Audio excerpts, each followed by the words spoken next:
नमस्कार मेरे प्यारे दोस्तों, स्वागत है आपका हमारे इस आध्यात्मिक और रहस्यमयी कथा में। दोस्तों, मृत्यु एक ऐसा सत्य है जिसमें कोई भी बच नहीं सकता। राजा हो या रंक, अमीर हो या गरीब, एक दिन हर किसी को इस संसार को छोड़कर जाना पड़ता है। लेकिन क्या आपने कभी सोचा है कि मृत्यु के बाद आत्मा के साथ क्या होता है? क्या सच में यमदूत आते हैं? क्या सच में आत्मा बैतरणी नदी पार करती हैं? क्या हमारे अच्छे और बुरे कर्मों का हिसाब होता है? गरुड़ पुराण में इन सभी रहस्यों का विस्तार से वर्णन मिलता है। आज मैं आपको सुनाने जा रहा हूँ गरुड़ पुराण की वर्णित एक ऐसी कथा जो आपकी आत्मा को झंझोड़ देगी। यह कहानी है अर्जुन नाम के एक धर्मात्मा व्यक्ति की, जिसके जीवन भर किसी का बुरा नहीं किया, गरीबों की मदद की, भूखों को भोजन कराया, भगवान का नाम लिया, लेकिन फिर भी एक दिन उसकी अकाल मृत्यु हो गई और उसके बाद शुरू हुई आत्मा की वह भावा यात्रा, जिसके बारे में सुनकर इंसान के रोंगटे खड़े हो जाते हैं। दोस्तों, इस कथा को अंत तक जरूर सुनिएगा, क्योंकि हो सकता है इस कहानी में छिपा कोई एक संदेश आपका पूरा जीवन बदल दे। तो आइए बिना देर किए शुरू करते हैं गरुड़ पुराण की रहस्यमयी कथा, मृत्यु के बाद आत्मा की यात्रा। अगर आपको धर्म पुराण और ऐसी प्रेरणादायक कथाएं पसंद हैं तो वीडियो को लाइक करें, चैनल को सब्सक्राइब करें और बेल आइकन जरूर दबाएं, ताकि ऐसी अद्भुत कथाएं आप तक सबसे पहले पहुंचती रहें। तो चलिए दोस्तों, बहुत समय पहले की बात है। गरुड़ पुराण में वर्णित एक ऐसी कथा है जो मनुष्य को उसके कर्म, मृत्यु और आत्मा की यात्रा का गहरा ज्ञान देती है। यह कथा है एक धार्मिक व्यक्ति अर्जुन की, जिसने अपने पूरे जीवन में कभी किसी का बुरा नहीं किया, लेकिन फिर भी उसकी अकाल मृत्यु हो गई। धर्मात्मा अर्जुन का जीवन एक छोटे से गांव में अर्जुन नाम का व्यक्ति रहता था। वह बहुत साधारण जीवन जीता था। सुबह सूर्य उदय से पहले उठना, स्नान करना, भगवान का स्मरण करना और फिर गरीबों की सहायता करना, यही उसका नियम था। गांव के लोग उसे बहुत सम्मान देते थे। अर्जुन हमेशा कहा करता था, मनुष्य धन से बड़ा नहीं होता, उसके कर्म उसे बड़ा मानते हैं या बनाते हैं। उसकी पत्नी सीता भी बहुत धार्मिक थी। दोनों मिलकर हर अमावस्या को गरीबों को भोजन करवाते थे, गांव के मंदिर में दीपदान करते और गायों को चारा खिलाते। लेकिन संसार का नियम बड़ा विचित्र है। यहाँ यह कोई नहीं जानता कि किसकी अंतिम घड़ी कब आ जाए। एक दिन अर्जुन शहर से लौट रहा था। रास्ते में अचानक भयंकर तूफान आया। आसमान में बिजली चमकने लगी, तेज वर्षा होने लगी। अर्जुन ने एक वृक्ष के नीचे शरण ली, लेकिन तभी अचानक वह वृक्ष टूटकर उसके सिर पर गिर पड़ा।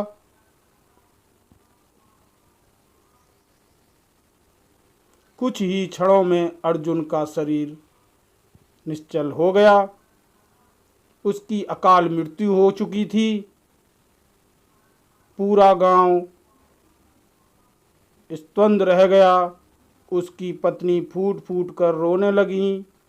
हर किसी के मन में एक ही प्रश्न था, इतना अच्छा इंसान फिर भी इतनी दुखद मृत्यु क्यों?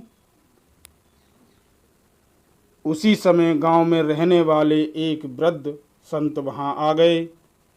उन्होंने सबको शांत करते हुए कहा, मनुष्य अंत नहीं है, यह आत्मा की एक नई यात्रा की शुरुआत है। जो आज हुआ है उसका उत्तर हमें गरुड़ पुराण में मिलता है। आत्मा का शरीर से अलग होना। संत ने सबको बताया कि जब मनुष्य की मृत्यु होती है तब उसकी आत्मा कुछ समय तक अपने शरीर के पास ही रहती है। अर्जुन की आत्मा भी अपने परिवार को रोता हुआ देख रही थी। वह अपनी पत्नी को पुकारना चाहता था, अपने बच्चों को गले लगाना चाहता था, लेकिन अब उसकी आवाज़ कोई नहीं सुन सकता था। गरुड़ पुराण में कहा गया है कि मृत्यु के बाद आत्मा को सबसे अधिक दुख अपने परिवार के मोह का होता है। कुछ समय बाद अचानक वातावरण बदलने लगा। चारों ओर अजीब सन्नाटा छा गया। तभी अर्जुन ने देखा कि दो विशालकाय यमदूत उसके सामने खड़े हैं। उनकी आंखें अग्नि के समान लाल थीं, हाथों में फंदा था, शरीर से भयानक तेज निकल रहा था। अर्जुन भयभीत हो गया। उसने कांपती आवाज में पूछा, आप कौन हैं? उन्होंने उत्तर दिया, हम यमदूत हैं, तुम्हें यमराज के दरबार में ले जाने आए हैं। अर्जुन ने पीछे मुड़कर अपने परिवार को देखा। उसकी पत्नी उसके शरीर से लिपट कर रो रही थी। बच्चे पिता को जगाने की कोशिश कर रहे थे, लेकिन अब लौटना संभव नहीं। यमदूत आत्मा को लेकर एक रहस्यमयी मार्ग पर चल पड़े। मृत्यु के बाद की यात्रा। गरुड़ पुराण के अनुसार मृत्यु के बाद आत्मा को यमलोक तक पहुंचाने में कई कठिन मार्ग से गुजरना पड़ता है। अर्जुन ने देखा कि रास्ता अत्यंत भयानक था। कहीं जलती हुई रेत थी, कहीं कांटों से भरे वन, कहीं अंधकार ही अंधकार। कुछ आत्माएं रो रही थीं, कुछ दर्द से चिल्ला रही थीं। अर्जुन ने पूछा, इनकी ऐसी दशा क्यों?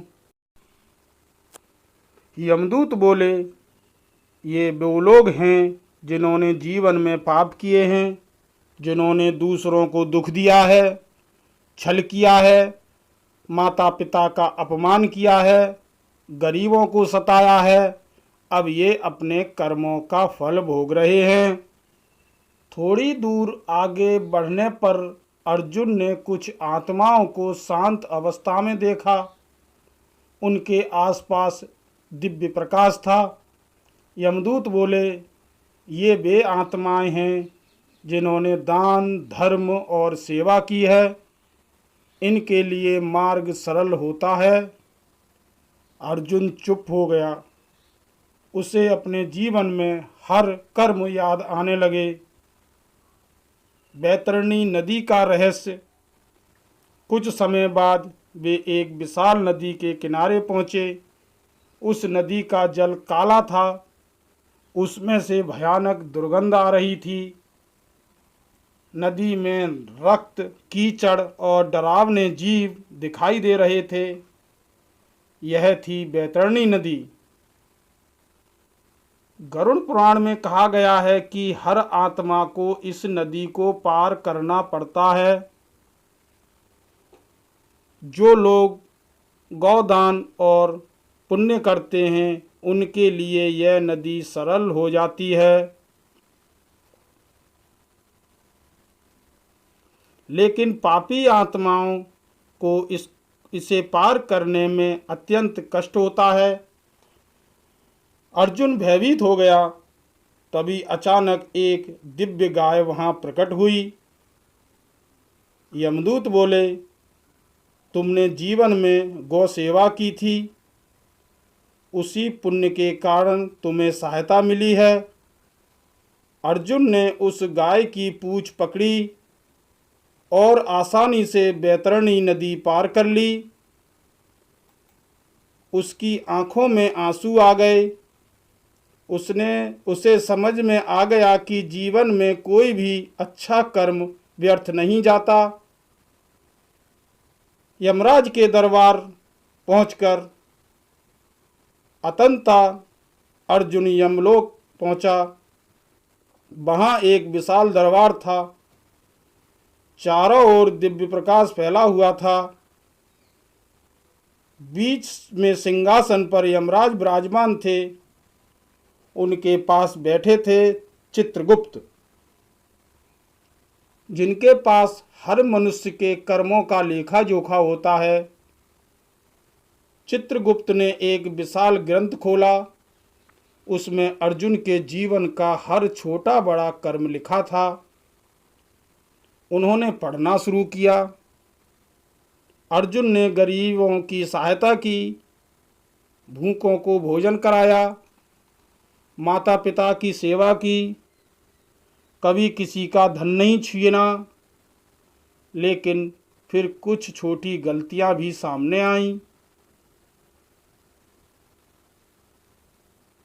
कभी क्रोध में बोले गए कठोर शब्द, कभी किसी जरूरतमंद की सहायता न कर पाना। अर्जुन सिर झुकाकर खड़ा रहा। तब यमराज बोले, मनुष्य पूर्ण नहीं होता, लेकिन जिसमें अपने जीवन में धर्म और दया को अपनाया है, उसका मार्ग उज्जवल होता है। उसी समय अर्जुन ने एक दूसरी आत्मा को देखा। उसका नाम माधव था। माधव ने जीवन भर धन कमाया, लेकिन कभी किसी की सहायता न की। वह गरीबों का मजाक उड़ाता था, माता पिता को वृद्धा आश्रम भेज दिया था। जब चित्रगुप्त ने उसका लेखा पढ़ा तो उसके पाप अत्यधिक निकले। यमराज ने कहा, धन कमाना पाप नहीं है, लेकिन अहंकार और निर्दयता सबसे बड़ा पाप है। माधव रोने लगा, लेकिन अब बहुत देर हो चुकी थी। उसे पुनर्जन्म के कठोर चक्र में भेज दिया गया। अर्जुन यह सब देखकर समझ गया कि मृत्यु के बाद केवल कर्म ही साथ जाते हैं। श्रद्धा, श्राद्ध और पिंडदान का महत्व। धरती पर अर्जुन का परिवार बहुत दुखी था। गांव के संत ने उन्हें बताया, गरुड़ पुराण के अनुसार मृत्यु के बाद आत्मा की शांति के लिए श्राद्ध और पिंडदान अत्यंत आवश्यक है। परिवार ने विधि पूर्वक तेरहवीं की, ब्राह्मणों को भोजन कराया, गरीबों को दान दिया। जब पिंडदान किया गया, उसी समय यमलोक में अर्जुन की आत्माओं को अद्भुत शांति का अनुभव हुआ। गरुड़ पुराण कहता है कि परिवार द्वारा किए गए सत्कर्म आत्मा की यात्रा को सरल बनाते हैं। कुछ समय बाद अर्जुन ने यमराज से पूछा, क्या हर आत्मा को पुनर्जन्म लेना पड़ता है? यमराज बोले, जब तक आत्मा अपने कर्मों के बंधन से मुक्त नहीं होती, तब तक उसे जन्म और मृत्यु के चक्र से गुजरना पड़ता है। उन्होंने अर्जुन को दिखाया कि कैसे कुछ आत्माएं अच्छे कर्मों के कारण सुखी हैं, परिवार में जन्म लेती हैं, जबकि कुछ अपने पापों के कारण दुख भरा जीवन प्राप्त करती हैं। एक साधक की आत्मा दिखाई गई, जिसने पिछले जन्म में तपस्या की थी। अगले जन्म में वह एक ज्ञानी संत बना। दूसरी ओर एक क्रूर व्यक्ति अगले जन्म में अत्यंत दुखी जीवन में जन्मा। अर्जुन समझ गया आत्मा का अंतिम संदेश। यमराज ने अर्जुन से कहा, धरती पर लौटकर लोगों को यह संदेश देना संभव नहीं है, लेकिन तुम्हारी कथा से लोग सीखेंगे कि जीवन क्षण भंगुर है, मनुष्य को अपने कर्म सुधारने चाहिए। अर्जुन की आत्मा शांत हो गई। धीरे धीरे उसके चारों ओर दिव्य प्रकाश फैलने लगा। उसने अंतिम बार पृथ्वी की ओर देखा और कहा, मनुष्य खाली हाथ आता है और खाली हाथ जाता है, केवल उसके कर्म ही उसके साथ चलते हैं। इसके बाद उसकी आत्मा उज्जवल लोकों की ओर बढ़ गई। कथा से मिलने वाली सीख, मृत्यु निश्चित है, इसलिए अहंकार नहीं करना चाहिए। धन से अधिक महत्वपूर्ण अच्छे कर्म हैं। माता पिता, गरीब और ज़रूरतमंदों की सेवा सबसे बड़ा पुण्य है। श्राद्ध और पिंडदान आत्मा की शांति के लिए महत्वपूर्ण माने गए हैं। मनुष्य जैसा कर्म करता है वैसा ही फल उसे मिलता है। जीवन का हर छोटा अच्छा कर्म मृत्यु के बाद भी आत्मा की सहायता करता है। यही संदेश गरुड़ पुराण मानव जीवन को देता है।